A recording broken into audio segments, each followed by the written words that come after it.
Yaurana, Kuraura et Nakoto, Kaoha Nui, bienvenue dans Manava, votre émission Info-Service pour parler de retour aux sources. Ça prend plusieurs formes, l'apprentissage du Reoteiti, la pratique du Tuaru Maohi, du Oriteiti, du vivo des instruments locaux, bref, autant de pratiques qui nous permettent de renouer avec notre culture et chaque année, des centaines de jeunes tentent de renouer ce lien. On va en parler avec nos invités sur notre plateau. Enoch Loglin, qui est président de la Fédération des Jeux et Sports Traditionnels Yorana. Et Yorana. Nous avons aussi Puerava Arakino Bossuet, qui est fondatrice et gérante de Kavateiti. Yorana. Yorana. Et enfin, Rehia Tepa, auteur et metteur en scène de Rautier Moe Maitearu, Les Stigmates de la Lune. Yorana. Yorana. Alors, on va commencer par une question générale. Qu'est-ce que ça veut dire concrètement le retour aux sources, revenir aux sources? Enoch, ton point de vue sur cette question? Alors, revenir aux sources, c'est effectivement, nous sommes à Tahiti, nous sommes nés ici. Il est normal que nous connaissions notre culture, notre histoire, d'où on vient, où on va, puisque j'ai l'impression que pendant pas mal d'années, nos traditions, notre culture a été un petit peu mise à mal, mise de côté. La langue polynésienne, la langue tahitienne n'était pas parlée dans les écoles. Et aujourd'hui, c'est une joie de voir que notre jeunesse s'intéresse à notre histoire, à notre patrimoine, à notre culture. Pouerava, un peu la même question. Le retour aux sources, pour toi, ça veut dire quoi? Revenir, pour moi, le retour aux sources, c'est revenir à quelque chose qui était déjà. Avec nos tupuna, nos ancêtres et tout, ils ont pratiqué beaucoup de choses, la langue, la danse, le tatouage, le kava. Le kava. Ouais. Et c'est revenir à ça, en fait. Pouvoir retrouver les origines, nos origines. Revenir au principe même de ce que fait la culture polynésienne, tahitienne en l'occurrence? Oui, déjà. Un peu la même question, encore une fois, pour toi, Rehia, ton point de vue sur ce retour aux sources. Oui, un retour aux sources, finalement, c'est pas que générationnel, c'est pas que ma génération. Ça s'est fait déjà depuis quelques générations. C'est surtout revenir chez soi et se sentir chez soi. Parce qu'en fait, tu peux avoir grandi à Tahiti, mais tu as toujours rêvé d'ailleurs, de partir, découvrir le monde. Enfin, comme ça nous vient peut-être aussi de nos ancêtres explorateurs qui voulaient aller découvrir de nouvelles choses. Mais c'est surtout vouloir revenir. Parce que personnellement, je suis allé en France et c'est là-bas justement que j'ai ressenti ce manque. Parce que à chaque fois, on me ramenait à mon identité, de manière peut-être parfois cliché. Mais finalement, quand on me ramenait à ça, je me sentais pas légitime parce que je parlais pas la langue, parce que j'étais pas à fond dans ma culture. Ce qui est intéressant dans ce que tu nous dis, c'est que ça me rappelle une expression qui est en tahitien qui dit Ahi'o to umaua, on regarde sa montagne qui malgré le temps ne bouge pas. Donc malgré tes déplacements, tu as continué à regarder ta culture et tu as ressenti ce manque. Oui, en fait, c'est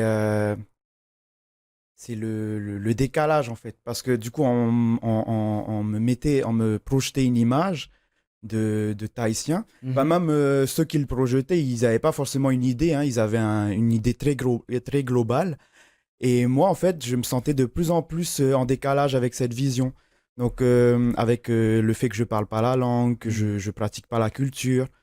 Et c'est justement à chaque fois que je revenais pendant les vacances, bien sûr, la nature, j'ai jamais fait autant attention.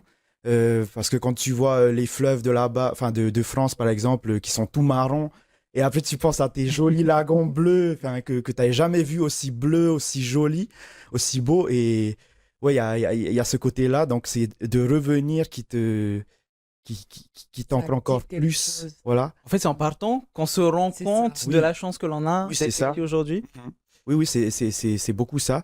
Et même finalement, quand je suis revenu, j'avais hâte de renouer avec cette culture, revenu définitivement quand j'avais fini mes études, de renouer avec tout ça. Mais j'ai vu que c'était pas si facile, parce que c'est un vrai combat de se réapproprier son identité. Et je me suis ressenti vraiment chez moi qu'après 1 an ou 2, quand j'ai commencé à faire à faire Pine in A. Oui. Donc quand ma passion pour le théâtre s'est retrouvée, retrouvé en fait avec la culture que t'exprimer, oui, en fait. que j'avais jamais pu cultiver avant, quoi. Alors justement, on va revenir sur toutes ces pratiques qui nous permettent de revenir aux sources, à savoir Enoch, avec toi déjà, la passion pour le Tuaru Maohi, puisque tu es président de la Fédération des Jeux et Sports Traditionnels. Raconte-nous tout. Effectivement, donc ça fait 21 années que nous avons monté la Fédération des Jeux et Sports Traditionnels, puisque à l'époque, le gouvernement de l'époque voulait faire des festivités pour le passage de l'an 2000. Et donc, nous avons proposé un projet de festivités avec l'association Tahiti Nui 2000. Et c'était un programme de festivités tourné vers la culture, vers nos archipels. Et donc, on s'était aperçu à l'époque que les sports traditionnels étaient pratiqués une fois l'année, folkloriquement, dans le cadre du Turei, dans le cadre des fêtes de juillet. Mais toi, tu avais déjà cette passion, toi, pour le sport, le Tuaru Maohi? Disons que j'avais la passion pour le sport, en général, puisque je viens de la pirogue, je viens du jet ski, je viens de la moto et tout ça.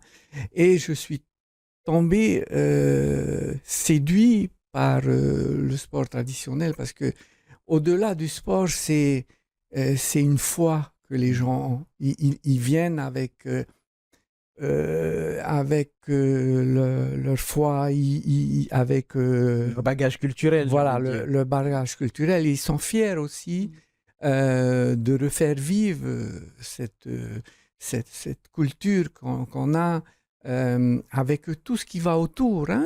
Il y a la langue, il y a le respect de l'autre. Et à chaque fois qu'on a des rencontres avec les îles, ils nous apportent aussi, ils nous rappellent d'où on vient. Eux, ils ont encore cette façon coutumière qu'on a, le fari, l'accueil, le partage, que nous, malheureusement, on a tendance à perdre ici à Tahiti. Ce que j'aime bien dans tes propos, c'est le mot revivre, faire revivre tout ça. C'est ce qui s'est passé avec toi, Puerava, puisque tu as fait revivre le kava. Raconte-nous cette belle histoire. Alors, Kava Tahiti, c'est né. Alors, j'avais goûté le kava il y a plus de 10 ans. C'est une personne, un ami qui m'en avait parlé, mais avec beaucoup, beaucoup, beaucoup d'amour, Ça m'a rendue très curieuse. Alors, j'ai cherché à en avoir, mais à l'époque, c'était encore interdit. J'ai quand même réussi. Et puis, j'ai goûté. Ça m'a tout de suite apaisée, détendue. Et surtout, ça m'a donné les larmes aux yeux. J'ai senti une connexion. Il y a eu quelque chose. Quelque chose s'est passé dans moi. Et ça m'a peiné de savoir que c'était interdit chez nous. Est-ce qu'on peut savoir juste comme ça, au moins, on est transparent. Pourquoi est-ce que c'était interdit? Alors, en France, ça l'est toujours. C'était par rapport aux maladies, à l'hépatite. Voilà. Mais notre président enfin, il y a eu des études sur plus de 40 ans au Vanuatu, l'un des plus grands producteurs de kava, justement, où eux, sur 40 ans, ils ont détecté que 3 cas, sachant que ce sont de très gros consommateurs. Et du coup, c'était pas concret pour continuer à nous l'interdire. À nous l'interdire, et du coup, le kava renaît de ses cendres, on peut dire un peu ça comme ça. Et dans la même idée, il y a, donc tu as créé la pièce Rautiemu et Meitearu, les stigmates de la lune. Ça nous parle de quoi? De renouveau culturel un peu aussi? Surtout de reconquête culturelle, parce que c'est comment se battre pour garder notre identité. Et donc, très vite, l'histoire, c'est 5 orphelins qui grandissent dans un orphelinat où ils sont élevés dans une éducation austère et coloniale. Donc, interdiction de la langue, interdiction de tout ce qui a trait à la culture. C'est un peu ce qui s'est passé dans la réalité. Oui, voilà, c'est une synthèse, des rappels historiques, en fait, et mêlé à du fantastique. Donc, comment j'offre une solution, c'est à travers les arts. Donc la pratique des arts, de la danse, bien évidemment, qui est très répandue de nos jours. La pratique aussi des chants traditionnels, de la langue et donc de tout ce qui est artistique. Donc comment guérir de nos stigmates historiques grâce aux arts. Comme je le disais lors de mon introduction, il y a plusieurs pratiques qui reviennent au goût du jour. On parlait du Tuaru Maui qui n'était pas aussi présent il y a 20 ans. Et pourtant, aujourd'hui, on peut le voir, hein, retour du Tuaru Maui depuis quelques années, surtout des initiations lors des journées culturelles. Retour du Tuaru à Moorea, il y a un article qui est sorti là-dessus il n'y a pas si longtemps, à Fédération. Qu'est-ce que ça te fait de toi, Enoch, de voir que ces jeux traditionnels, ce sport, ce Tuaru, regagne sa place réellement et n'est plus, comme tu disais tout à l'heure, un folklore? Effectivement, parce que le sport traditionnel, c'est aussi le quotidien de nos Tupuna. Lorsqu'ils allaient dans les vallées chercher des fruits, ils revenaient avec les charges comme on fait pour les courses. Il n'y avait pas de 4x4 à l'époque, effectivement. Voilà, il n'y avait pas de 4x4. Le grimper au cocotier était essentiel pour aller chercher des noix. Toute la pratique sportive vient de tradition, du quotidien des Tupuna. Et vient aussi, je prends l'exemple du Patiafa qui nous vient de Anna. Il y a toute une légende autour de ça, puisque avant le lancer de javelot était une arme de guerre, une arme pour pêcher et tout ça. Et aujourd'hui, c'est effectivement un grand honneur, un plaisir de voir que nos jeunes s'y intéressent. La fédération aujourd'hui représente 28 associations. On est à près de 1000 licenciés. Oui, donc il y a un réel intérêt finalement. Tout à fait, il y a un intérêt. Les îles, pour eux, c'est toujours vivant, hein, puisque sur les 28 associations, plus de la moitié évolue dans les îles. Et on retrouve ici, par rapport aux délégations qui vivent ici, les Tuapè, les Tuamotu, on retrouve les pratiques d'antan. Plus précisément, le Amo Ofei, c'est plus les Australes, les Tuamotu, c'est plus le lancer de javelot et tout ça. Et le fait d'avoir invité aussi nos cousins du Pacifique aujourd'hui, ont réveillé chez eux cette envie de se réapproprier aussi leur culture d'antan et tout ça. Et donc, au niveau international, aujourd'hui, le sport traditionnel plaît et est pratiqué de plus en plus, notamment dans le triangle polynésien. Se réapproprier sa culture, renouer avec les rituels d'antan. On va parler bien sûr Kava. Donc, tu nous parlais du rituel qui a créé ce déclic en toi finalement, hein, ce lien. Aujourd'hui, est-ce que c'est aussi une manière pour toi de pouvoir le partager avec le public? Oui, oui, c'est important. La population, les Polynésiens, on a oublié ce que c'était. Quand j'ai créé Kava Tahiti, je pensais que justement que tout le monde connaissait le Kava. Et puis, au fur et à mesure, je me suis rendu compte que c'était oublié. Alors, pour moi, c'est important, ne serait-ce qu'ils puissent goûter, même une gorgée, ne serait-ce de connaître le goût de ces premières sensations que tu peux ressentir quand tu bois du Kava. Et c'est vrai que il y a un rituel cérémonial et tout, et que ça s'est arrêté. Il y a tellement d'années qui séparent le moment où on buvait du Kava, no Tupuna, et aujourd'hui, que, comment dire, aujourd'hui, tu peux le prendre en Inura Ava. Moi, par exemple, c'est ce que je fais. Hein. Est-ce que tu peux nous expliquer pour ceux qui ne connaissent pas le terme Inura Ava? Alors le Inura Ava, c'est consommer du Ava récréativement. Voilà, par exemple, à la place de boire de l'alcool, tu bois du Kava.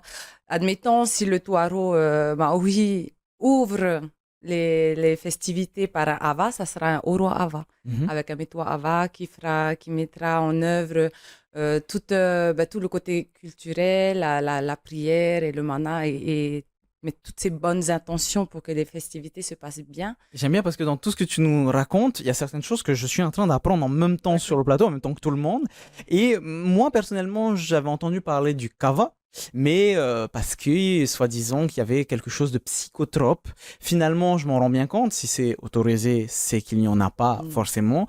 Et aujourd'hui, ça permet voilà, de renouer, comme on le dit depuis le début, avec le public et le kava. Oui. Oui, bien sûr. Alors, c'est vrai qu'il y a beaucoup pensent que c'est de la drogue, qu'il y a quelque chose de psychotrope. Non. Le kava, c'est une boisson naturelle, fait à partir de racines du kava, le Pipermetisticum. Et c'est une boisson qui permet de se détendre, de se relaxer, ça délie les langues. Et les Tupuna, ils buvaient le kava pour trouver des solutions. Entre chefs, pour éviter les guerres. C'est vraiment là, pour moi, c'est la boisson de la paix. Hein. Mais aussi pour marquer des événements importants, quand ils devaient nommer quelqu'un. Ils faisaient un hava, quand il y avait des festivités, quand il y avait des invités qui arrivaient, ils étaient accueillis avec. Et aujourd'hui, j'aimerais que la Polynésie que ça puisse revenir dans les mœurs polynésiennes, tu sais. Redécouvrir. Se réapproprier le produit, se réapproprier le hava et pouvoir, par exemple, faire un hava au Tamara avant de commencer, quand toute la famille arrive. Et oui, ça serait génial. Oui, voilà, un anniversaire, un mariage, un baptême. Chaque chose est importante dans ce que tu nous dis depuis tout à l'heure. On voit que tu as apporté des bols en coco pour la dégustation du kava. Chaque détail est important. C'est la même chose de ton côté, Rehia. La langue, les gestes, les mémoires, tout a une importance dans une mise en scène. Est-ce que c'est une manière aussi pour toi de faire revivre la mémoire commune polynésienne pour ne pas que l'on oublie les erreurs du passé et qu'on ne les reproduise pas, à savoir perdre sa culture? Oui, tout à fait. En fait, par exemple, les enfants dans la pièce, ils renouent justement avec leurs parents. Donc, symboliquement, c'est leurs racines, leurs origines, leur culture. Et oui, c'est ce devoir de mémoire, en fait, qu'il faut accomplir. C'est se souvenir d'où l'on vient. Et surtout aussi pour honorer ceux qui ont été là avant nous, pour ne pas faire tout son possible, en fait, pour ne pas qu'ils nous échappent, pour ne pas qu'on les oublie. Se souvenir d'où l'on vient pour savoir où on va? Oui, aussi, surtout. Donc, oui, c'est qu'en étant, en fait, en paix et en accord avec ce qui s'est passé. Voilà, avec ce qui s'est passé, qu'on peut mieux avancer, en fait. C'est en affrontant ces blessures, ces traumatismes, qu'on peut mieux, en fait, avancer, voilà, et aller plus loin, quoi. Ces blessures ou ces stigmates, pour reprendre ton titre, les stigmates de la Lune. Justement, j'aimerais pouvoir lancer, on va dire, une question. Vous-même, vous pouvez répondre chez vous, à savoir, est-ce qu'aujourd'hui, Rehia, notre culture n'est pas devenue qu'un folklore, un terme que Enoch a utilisé tout à l'heure? En fait, ça devient folklore quand on a envie de s'en servir pour plaire à l'autre. Donc, en fait, il faut d'abord que notre culture elle soit pour nous-mêmes avant de vouloir la commercialiser dans les hôtels, avant de vouloir... et que ça se réduise qu'à ça, en fait. Parce que là, oui, ça devient un folklore. Et on s'éloigne du folklore à partir du moment où ça fait partie de notre quotidien. Quand c'est plus juste exceptionnel. Donc, en fait, il faut décomplexer par rapport à notre culture et la faire nôtre au quotidien. Et là, on va s'éloigner de ce folklore. Et pas tout le temps penser notre culture vis-à-vis de l'autre, de l'étranger. C'est surtout pour nous-mêmes qu'il faut le faire. Vous remarquerez d'ailleurs qu'au fur et à mesure de cette émission, on a utilisé les termes retour aux sources et petit à petit, on est arrivé sur un autre terme, la reconquête culturelle. C'est important, l'utilisation des termes, puisque le retour aux sources, on a l'impression que c'est assez facile. Sauf qu'aujourd'hui, on se rend compte que pour la langue, le Ritaiti, les instruments ou peu importe, ou même l'histoire, ça devient de plus en plus compliqué, donc presque une reconquête. Enoch, tu dirais quoi? Un retour aux sources? Une reconquête culturelle? Est-ce que c'est compliqué aujourd'hui de se réapproprier sa culture? Ça l'a été. Aujourd'hui, ça l'est moins, puisque la jeunesse s'y intéresse. Et puis, nommez-toi, il y a beaucoup de personnes qui ont fait aussi qu'aujourd'hui, cette culture revit, hein, que ça soit au niveau de la danse et tout ça, on ne va pas les citer, mais merci à toutes ces personnes qui se sont intéressées, qui nous ont donné cet héritage aujourd'hui. C'est à nous aujourd'hui de la faire vivre et que les générations futures s'en approprient parce qu'on a une belle culture, formidable. D'ailleurs, la langue, quand tu réfléchis français, excuse-moi, et tu traduis en tahitien, ça ne va pas. Oui, c'est souvent, complètement différent. Il faut vraiment... Enfin, moi, j'ai appris ça parce que malheureusement, je n'ai pas pratiqué ma langue. Je me suis réapproprié ma langue et il faut penser maohi. Et là, tu peux parler. Parce que les cultures sont complètement différentes. Oui, rien que dans le bonjour, on dit bonjour en français, en tahitien on dit yaorana, qui signifie je te souhaite la vie. Voilà. Finalement, on se rend compte que c'est pas la même chose le français et le tahitien, en tout cas les deux cultures. Et aujourd'hui, Pouerava, tu penses, pour revenir sur la question, retour aux sources, c'est un bon terme ou reconquête culturelle pour toi? Oui. On est même passé par des interdictions, tu vois, pour le Kava, c'est là-dessus où je veux en venir, de devoir batailler pour retrouver sa culture. Oui, c'est ça. Ça a été interdit, ce qui fait qu'il y a énormément de choses qui sont passées entre-temps. Aujourd'hui, ça y est, c'est ouvert à tous. C'est une grande fierté pour moi de pouvoir ramener une part de culture, mais en plus, il faut aussi pouvoir l'inculquer. Parce que les gens, ils ont oublié. Donc là, je suis vraiment en mode éducation et avec plaisir. Le monde a fait que la technologie avance tellement vite. Merci les réseaux qui font que je peux partager de cette façon. Je fais de mon mieux. Mais je pense que ça vient de soi, de chacun en soi. Dès que, comme disait Rehia, tu t'éloignes de ton pays et que tu reviens, tu réalises en fait... la chance que tu as. Toute la chance, toute la richesse, toute la beauté. Tu comprends pourquoi il y a énormément de touristes qui viennent. Tu comprends tout ce qui est lié autour de chez nous. Tu comprends, en fait. Et rien qu'en t'éloignant. Et je comprends pourquoi beaucoup ont envie, justement, de retrouver leur culture. Et le Hava... c'est une manière comme une autre de pouvoir se renouer avec tout ça. Je vois que Rehia, tu avais justement toi aussi des choses à dire, une réaction avec ce que vient de dire Pouerava. En fait, moi, je reviens sur du coup le clivage retour aux sources, reconquête culturelle. Je trouve qu'il n'y a pas à séparer ces deux mots en fait. Ils sont complémentaires. Ils ont la même, on va dire, intention, impulsion. L'objectif est le même. Oui. C'est ça, hein. Je crois qu'il n'y a pas on n'a pas à séparer ces deux termes. Et justement, peut-être dans la reconquête culturelle, il y a quelque chose de plus actif, de plus combatif aussi. Parce que, oui, c'est un vrai combat, c'est un combat contre l'histoire, là, quand on a envie de sauvegarder cette culture. C'est faire un contre-pied à cette histoire et ramener une forme de justice. Une justice par nous-mêmes quoi, hein. Et c'est pas forcément violent, hein. Se réapproprier sa langue, se réapproprier ses danses, il y a rien de violent là-dedans. La violence elle doit se faire dans la sauvegarde en fait justement de le devoir de mémoire comme tu disais plus voilà tôt. C'est ça. Je dis pouvoir retrouver l'authenticité et notre vérité. Et rester dans l'authenticité justement pour rebondir et ne pas tomber dans le folklorique. Pouerava. Oui. Je pense que, en tout cas moi personnellement, et nous tous qui sommes rattachés à la culture, c'est plus vers l'authenticité qu'on se tourne parce que c'est ce qu'on veut et c'est ce qu'on veut rendre à nos enfants. Aujourd'hui, avec, comme je disais, l'évolution, la technologie qui nous sépare complètement en très peu de temps de deux mondes différents, heureusement qu'on a encore la chance chez nous d'avoir, comme disait Enoch, les Tuamotu, les autres archipels qui sont encore beaucoup restés authentiques. On a besoin de ça, justement, pour s'appuyer sur notre culture. Ça vient de là.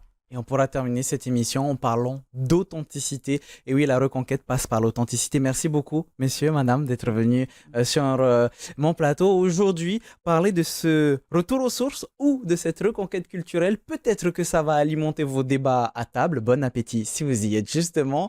Bonne soirée sur TNTV avec à 18h votre VA Tahiti. Et pour terminer en tahitien, Maururu Itotato Farerira Trahuma Yaurana.